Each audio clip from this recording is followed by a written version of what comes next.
We are looking at how to pronounce these words correctly. They look similar, but they are pronounced differently.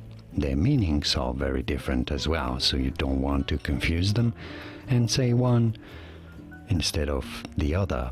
So how do you pronounce those correctly? The one at the top is a verb, as in to know. When you know something, oh, I know that.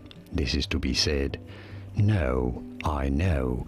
She knows, okay? No. The one at the bottom designates something happening at the present time or moment, something that is current, and this is to be said as now, now, okay? So you have to open your mouth rather broadly and then narrow it to produce this ow sound.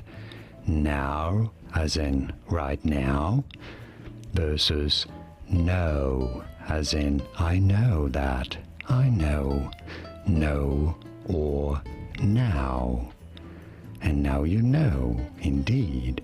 Did you get this? Was this any helpful? Let me know in the comments and by using the like button.